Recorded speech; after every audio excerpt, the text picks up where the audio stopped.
Weather portion of Ag Week now. We're halfway through spring and there hasn't been any of it yet. Not any. But, it's not that unusual for March to be cold and snowy. The April, it's been a little extraordinary. But the worst of this weather has no doubt passed, or dare I say is passing through this weekend, as there is a big storm in the upper Midwest northern plains going on over the course of the weekend. But the outlook going forth, while still looking relatively wet, a lot more of the northern plains precipitation is going to be falling as rain, and though not none, a lot less of it is going to be falling as snow during the coming week and weekend. And overall, although it's still well below average, the pattern is looking a lot less cold.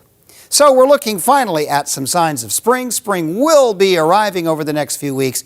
A little late, but at least it is happening. It is not absent. As the big northern plains storm moves into the Great Lakes and on toward eastern Canada, another little weak system is expected to drop through sometime around Tuesday, Wednesday in the Dakotas, Minnesota, maybe northern Iowa, as a little light rain, wet snow, some showers.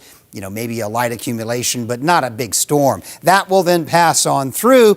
The pattern remains active. You notice this meandering jet stream. The next system coming into California late in the week will likely spread up into the Great Lakes, northern plains, central plains as storms, rain, and then maybe some wet snow this weekend, a week from this weekend, across some parts of the area. Can't say exactly where.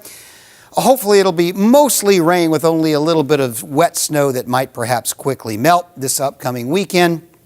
As that moves off into the east, that becomes mostly a rain system.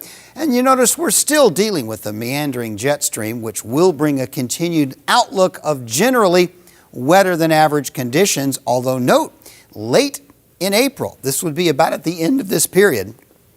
Last week of April, there is evidence of a ridge of high pressure building down south, and I think there's some evidence this may become semi-permanent for a while, and that would bring some changes. So we're going to stay cool, obviously, while we melt off the last of this South Dakota, Minnesota, Iowa snow. And overall, the northern plains pattern remains cool. The south continues to heat up. The really frigid Arctic stuff is retreating because the Hudson Bay Low is in retreat, and that's a good sign for the overall pattern, because as the weather pattern spreads into the second week of this forecast, the last full week of April, and that ridge builds up, we're going to start seeing that warm weather building northward, maybe to the point of getting some temps up into the 60s, even into parts of North Dakota and Minnesota by the end of April. And with that in mind, the overall drought monitor is showing some signs of still some very dry weather down here in the southwest, in the Texas, Oklahoma panhandle area. The makings of a drought down there. Western parts of the Dakotas are dry.